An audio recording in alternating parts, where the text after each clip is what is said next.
Bueno, pues muchísimas gracias. Bueno, encantado de participar en esta jornada en el marco del proyecto Life Resilience. Para nosotros siempre es un placer poder colaborar y participar en este tipo de eventos y, bueno, dar las gracias a los miembros del consorcio del mismo, ¿no? Bueno, mi charla va a versar sobre mitigación del cambio climático y cómo podemos a manejar el suelo de alguna manera para contribuir a reducir la concentración de gases de efecto invernadero en la atmósfera. Como desde el sector agrario podamos hacerlo y más concretamente en plantaciones de olivares en regadío. Aunque de lo que yo voy a hablar básicamente es aplicable tanto en regadío como en secano. Hay algunas pequeñas particularidades en el regadío, pero básicamente la filosofía de manejo se puede compartir en ambos sistemas de manejo. Y para centrar el tema, pues bueno, ver qué es lo que es exactamente la mitigación del cambio climático. Yo creo que a esta altura quizá todos lo sepamos, pero no está de más pues ver lo que el IPCC, que es el panel de expertos que más o menos viene hablando durante mucho tiempo sobre este tipo de cuestiones, que estudian la procedencia de los gases de efecto invernadero, estudian los impactos que están teniendo, pues que sean ellos que nos digan qué es la mitigación de cambio climático. Y básicamente lo que nos vienen a contar es que la mitigación consiste en una intervención humana en la que lo que tratamos es de o bien reducir las emisiones de gases de efecto invernadero, las fuentes de estos gases que provocan el efecto invernadero en nuestro planeta, o también incluyen otra acción como es el incremento, potenciar los sumideros de estos gases, ¿no? Los sumideros, pues que al fin y al cabo lo que tratamos es de estos gases que están presentes en la atmósfera, pues extraerlos de la atmósfera y almacenarlos en una serie de depósitos, de piscinas, como lo llaman en inglés, ¿no? Para que reduzcamos esa concentración de gases de efecto invernadero. Básicamente, entonces, son dos tipos de procesos: sumidero y reducción de emisiones. Y bueno, pues en este caso, y cuando hablamos de este tema, uno de los mayores sumideros que tenemos en nuestro planeta es el suelo. La diapositiva pues, pueden ver perfectamente cómo se representan los distintos tipos de almacenes y de fuentes de gases de efecto invernadero que tenemos en el planeta. Por un lado tenemos las plantas, que vienen las cantidades en billones de toneladas de carbono que tienen, la atmósfera, lógicamente, que es la que precisamente un valor por encima del equilibrio es lo que nos hace que tengamos un efecto invernadero y por tanto un calentamiento y todos estos cambios en los patrones de precipitaciones que estamos teniendo en todo el planeta. Los combustibles fósiles como una fuente de emisiones, los océanos, que quizás es el mayor almacén, y los suelos que, como pueden ver por las cantidades, es el segundo almacén y por tanto tienen mucho que decir en esta tarea de mitigación. Claro, en todo ello, entre estos almacenes, entre estos tipos de fuentes y almacenes, se dan una serie de procesos de aporte de CO2 y, como ven, se señalan en rojo cómo tanto desde los otros almacenes como de las fuentes de combustibles fósiles se aportan CO2 a la atmósfera. Y entonces lo que provoca en muchas ocasiones que tengamos unas concentraciones superiores a las habituales, superiores al equilibrio, lo que hace es que se retenga más calor en la atmósfera, ¿no? Claro, esto digamos que tiene un mecanismo de compensación que normalmente, si fuera natural, estaríamos en un equilibrio, alcanzaríamos un equilibrio y por tanto no tendríamos ese efecto invernadero. Es decir, la atmósfera, el CO2 de la atmósfera pasa a formar parte de la estructura vegetativa de las plantas a través de la fotosíntesis, tal y como se puede ver aquí, ¿no?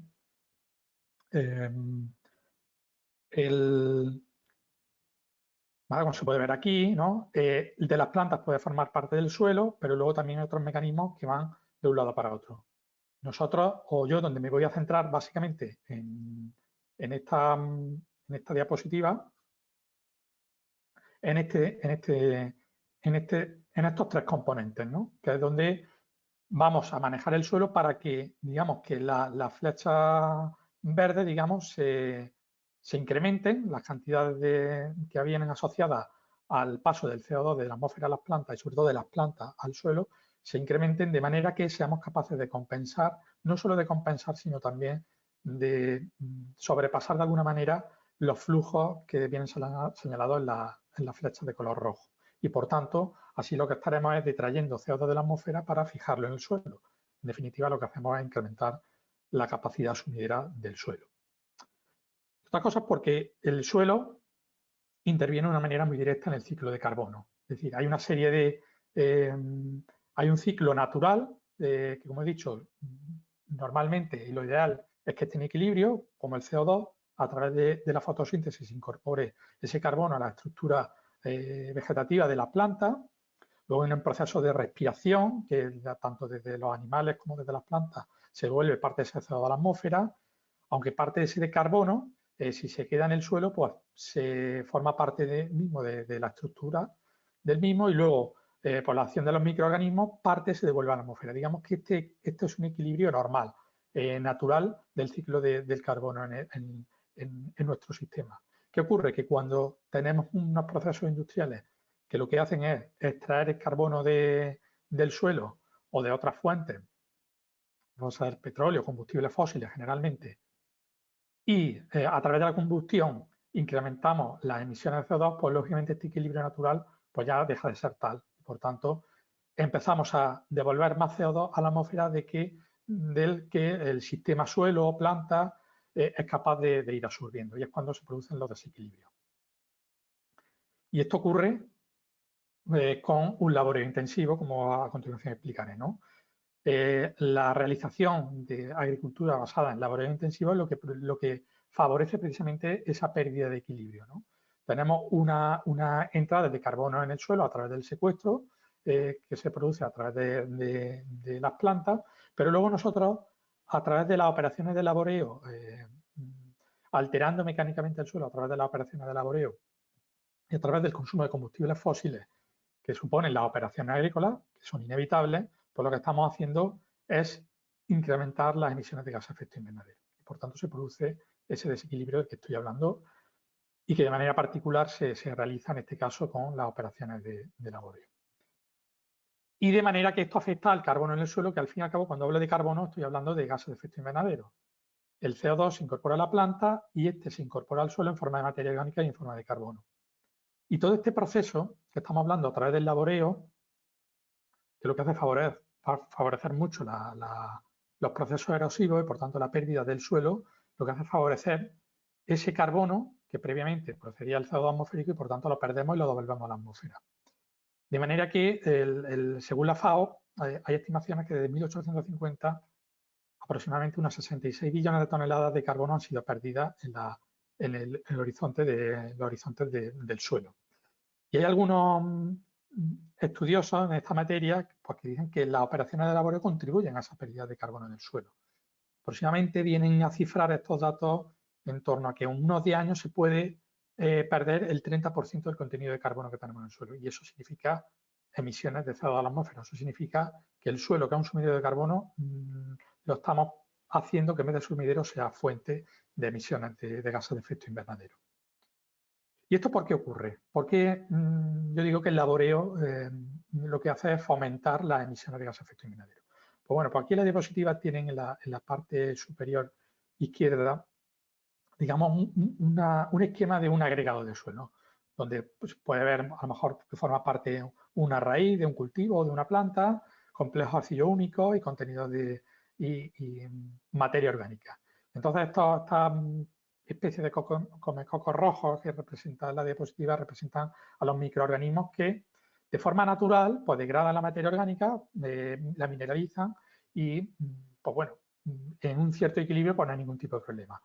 El tema es que cuando nosotros procedemos a labrar el suelo, rompemos ese equilibrio, rompemos estos agregados que hay en el suelo y hacemos más accesible la materia orgánica y, en definitiva, el carbono orgánico a estos microorganismos. Si ya tenemos un equilibrio en la degradación de la materia orgánica y el suelo está en equilibrio, aquí rompemos este equilibrio y, por tanto, los microorganismos mineralizan una mayor cantidad de materia orgánica.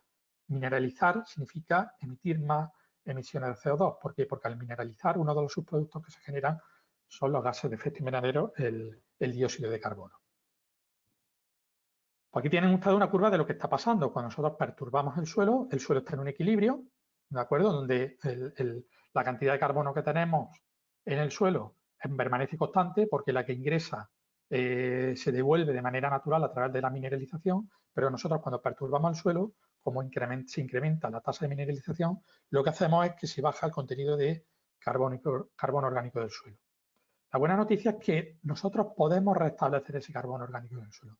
Somos capaces, tenemos las herramientas y hay sistemas de manejo que nos permiten devolver al suelo a su estado, con el tiempo, a su estado de equilibrio. Dependiendo del sistema de manejo que llevemos a cabo, pues podemos ser más o menos ambiciosos. ¿De acuerdo? Volver a alcanzar un nuevo equilibrio en el suelo que nos permita recuperar parte de la materia orgánica. ¿De acuerdo? Y esto significa manejar los suelos de una manera sostenible, de una manera que sea sostenible porque suelos con mayor contenido de materia orgánica, suelos que se incrementen su capacidad asumidora de carbono, son suelos con una mayor fertilidad, son suelos con mejor estructura. Y son suelos, por tanto, suponen un mejor sustrato para el desarrollo de nuestros cultivos.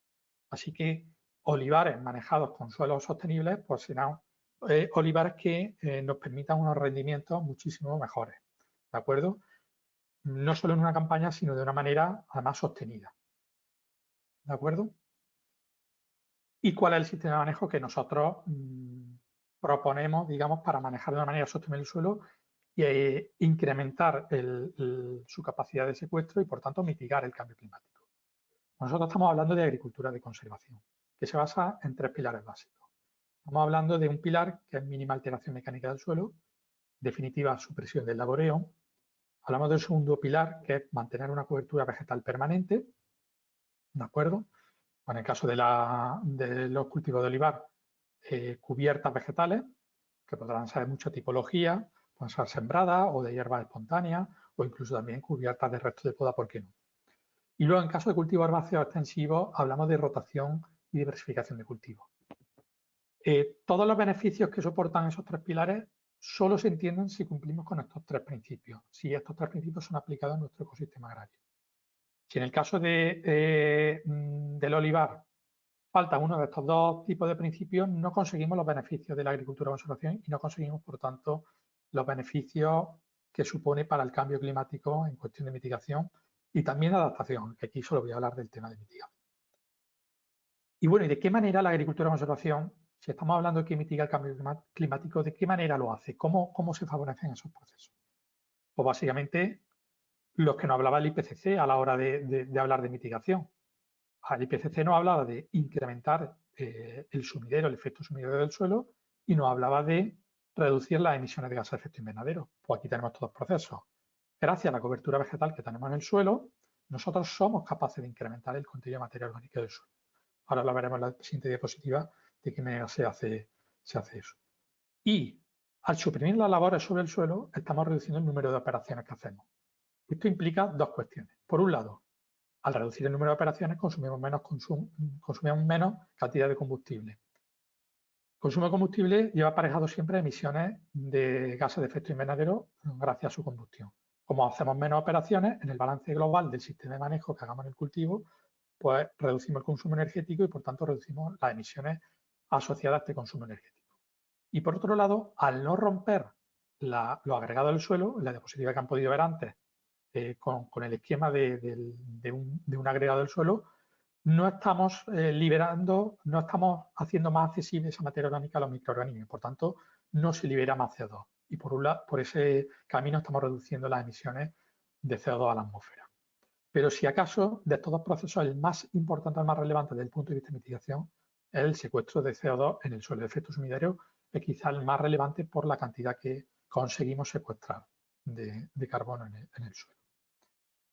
Bueno, pues ¿cómo se produce esa incorporación del CO2 al suelo? ¿Cómo se hace? Pues, bueno, todos sabemos que las plantas, para poder desarrollarse, realizan la fotosíntesis. Y la fotosíntesis, pues, se sirve del CO2 y a través de la luz solar, de una manera que ese CO2, el carbono que está de ese CO2, lo absorben y ese carbono forma parte de la estructura vegetativa de las plantas. Si nosotros somos capaces de, en este caso, bueno, aparece una planta de maíz, bueno, el maíz lo cosechamos, pero el resto vegetal, o en el caso de las cubiertas vegetales en olivar, de producir una estructura vegetativa que haya sido capaz de hacer la fotosíntesis e incorporarla a su estructura, depositarla y dejarla sobre el suelo, es decir, no extraerla del sistema, ese carbono previamente fijado a través de la fotosíntesis se va a ir incorporando al suelo y se integra dentro de la dinámica del ciclo de carbono en el suelo. Y si el suelo tiene un bajo contenido de materia orgánica de carbono, pues lógicamente lo irá incrementando. ¿De acuerdo? De esa manera nosotros estamos favoreciendo el flujo del CO2 atmosférico al suelo a través de la fotosíntesis de las plantas, gracias a dejar o al proveer de una cobertura vegetal sobre el suelo. Y cuando hablamos de agricultura de conservación, de cubierta vegetal o de suelo cubierto por restos vegetales, en cultivo leñoso y más concretamente en olivar, estamos hablando de cubiertas vegetales. Y las cubiertas vegetales, como he dicho al principio, son aplicables tanto a cultivos de secano, de olivar en secano, como en regadío. Quizá en regadío nos permiten ser más flexibles en el manejo precisamente porque el agua en principio no va a ser un factor limitante a la hora de la producción de nuestro cultivo, ya que no dependemos solo de la precipitación. Pues aquí tienen ustedes una fotografía de una cubierta sembrada en un olivar de regadío, ¿vale? Aquí otra cubierta también, en este caso también sembrada, de un olivar que está alomado, ¿no? Y otra cubierta, en este caso de hierba espontánea en otra plantación de olivo. Con esto quiero decir que tenemos mucha tipología de cubiertas, que es un sistema de manejo que, bueno, en España la verdad que goza de una buena aceptación y que por tanto cada vez más hay mayor conocimiento y por tanto los problemas que podamos tener a la hora de implantar o manejar esa cubierta van a ser menores, o ese tipo de problemas ya se han enfrentado cualquier otro agricultor y por tanto vamos a tener la solución técnica a cualquier tipo de inconveniente que tengamos. Por entrar de una manera muy básica en el tipo en cómo hacemos este manejo en el año cero, en el año de inicio de la cubierta, pues entre los meses de agosto y septiembre, si partimos de un olivar que no tiene nada, que no tiene cubierta, que ha estado labrado o que ha estado con el suelo desnudo, por lo generalmente solo en el año de implantación vamos a preparar el suelo para que la cubierta se pueda establecer. La cubierta puede ser bien sembrada o bien podemos hacer que nazcan de manera natural la vegetación espontánea que tengamos en nuestra finca, en nuestra explotación.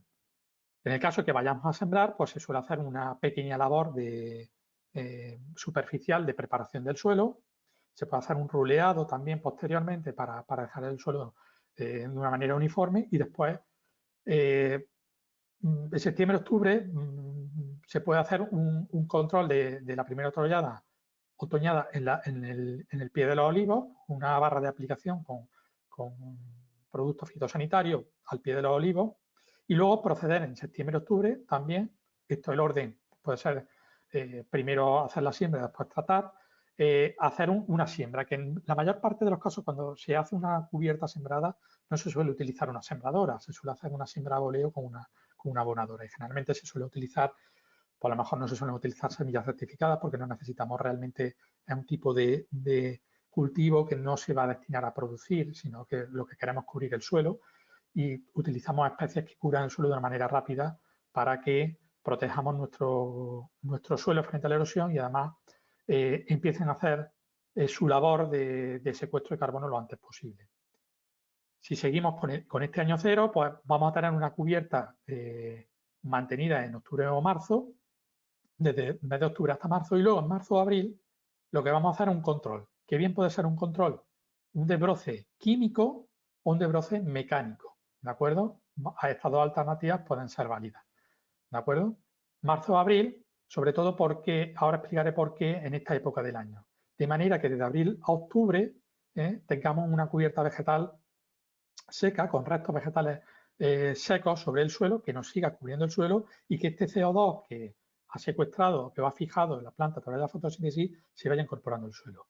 Dejo aquí una bandita verde porque en muchas ocasiones, en el caso de cubiertas sembradas, muchas veces hay muchos agricultores que lo que suelen hacer es, si hacen un control químico, es hacer un control, dejar una banda sin tratar para que nos sirva de semillado, que nos sirva para que la campaña siguiente esta banda nos semille y sea capaz de autosembrar la cubierta y no tengamos que proceder a la labor de siembra, de manera que en el año 1 no es necesario ya hacer una implantación de la cubierta mediante siembra, en el caso de cubierta sembrada. Vamos a ir controlando de manera ocasional, conforme vayamos necesitando, el ruedo de los olivos, y lo tendremos que hacer en muchas ocasiones con productos fitosanitarios, porque, bueno, aquí una labor, debido a que muchas veces tenemos los goteros instalados en la línea de olivos, no podremos manejar el suelo mediante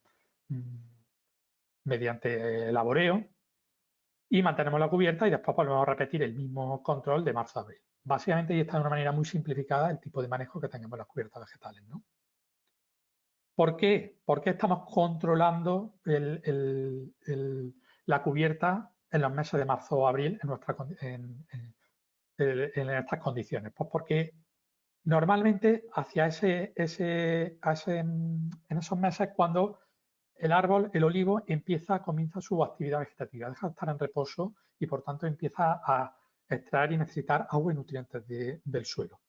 Lo que no queremos nosotros es que la cubierta sea un elemento que compita con nuestro cultivo. Está muy bien todos los beneficios medioambientales que tiene este tipo de sistema de manejo, pero no debemos perder de vista que el fin que todos tenemos con los cultivos es un fin productivo y por tanto todo aquello que nos minimice o influya en nuestro rendimiento pues va a ser perjudicial para nuestra economía. Es lo que no queremos. Por tanto, es fundamental en este sistema de manejo el control de Perdona, la Óscar, cubierta. Sí, te quedan 5 minutos. vale, de acuerdo. Gracias. ¿De acuerdo? Es fundamental el control de la cubierta y por tanto estamos hablando de marzo. ¿Qué ocurre en riego? En riego sí es verdad que nos podemos ir un poquito más avanzados, porque podemos hacer el control de la cubierta a lo largo del mes de abril o incluso en algunos casos algunos agricultores han alcanzado a hacerlo a principios de mayo, ¿no? También en función de cómo venga el año desde el punto de vista hidrológico, ¿no? Entonces, muy fundamental esto. Bueno, pues queda la otro punto de la ecuación, ¿no? Digamos, muy bien, hemos hablado de los fundamentos de por qué se secuestra el carbono, hemos hablado de las cubiertas vegetales y por último terminamos hablando de datos que tenemos, ¿no? En el proyecto Life Agromitiga, bueno, aquí tenemos una gráfica y como vemos, como el contenido de materia orgánica con cubiertas vegetales se incrementa en los 25 primeros centímetros del suelo de manera importante con cubierta vegetal y vemos como en los 5 centímetros, sobre todo en la capa superficial, donde se produce ese incremento. Y estamos viendo que en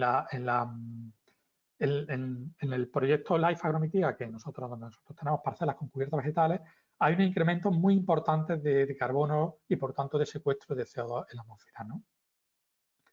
Esto, si hacemos un ejercicio de lo que esto podría suponer, si lo aplicásemos a toda España, pues podríamos tener, bueno, con la superficie actual que tenemos de cubiertas vegetales en España, pues tenemos un potencial de secuestro de carbono, pues cerca de casi las 2 millones de toneladas al año. Y podríamos llegar a casi más de 7,6 millones de toneladas al año si toda la superficie de cultivo leñoso estuviera implantada con cubierta vegetal. Bueno, ¿esto qué supone? ¿Qué significa esto? Pues esto significa las cifras que pueden ver ustedes en la diapositiva.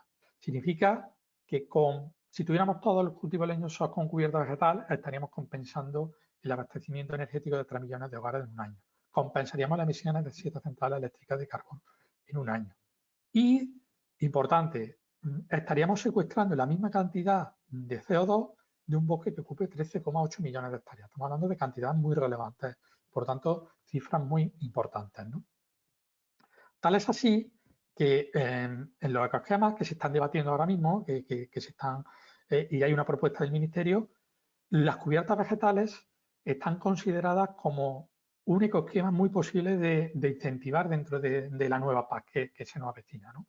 Precisamente por ese rol que tiene de mitigador del cambio climático, aparte de otros beneficios como control de la erosión, control de la escorrentía, etcétera, ¿no?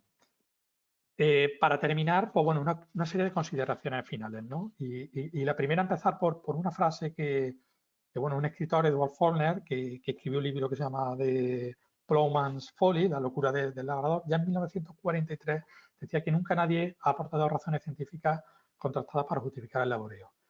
Si ya a mediados del siglo XX ya se decía eso, ahora con muchas más pruebas, pues es verdad que tenemos más evidencia de que somos capaces de hacer un sistema de manejo que suprima el laboreo y poder tener los mismos rendimientos y que funcione de manera igual que un sistema basado en el laboreo. Aparte, luego las cubiertas vegetales tienen un componente más allá del medioambiental, sino también social, porque es verdad que modifican el paisaje agrario y lo hacen más agradable a la vista. Es decir, modifica para bien el paisaje agrario que tenemos. No es lo mismo ver un paisaje agrario todo labrado con suelo, con unas cárcaras terribles, que un suelo, que unos olivares que tengamos cubiertas verdes entre la hilera de olivo y, por tanto, muchísimo más amable de ver desde el punto de vista visual, ¿no? Y la mejor cubierta no hay una cubierta ideal, hay cubiertas ideales, no existe una cubierta ideal, la ideal es la que mejor funcione para cada agricultor en sus circunstancias definidas para su explotación. Hay mucha investigación al respecto de esto, muchos tipos de cubierta vegetal. El conocimiento es amplio en España, lleva muchos años con cubierta vegetal y, por tanto, seguro que para cada explotación hay una solución adecuada y una cubierta específica adecuada. Y por todos los datos que he presentado anteriormente y para finalizar, pues queda demostrado cómo que las cubiertas vegetales son una poderosa herramienta para secuestrar el CO2 atmosférico, y tal es así que se están reconociendo por la Comisión Europea y también por el Ministerio como la agricultura de carbono, incluyéndose, por tanto, en los borradores de los esquemas que se están actualmente manejando.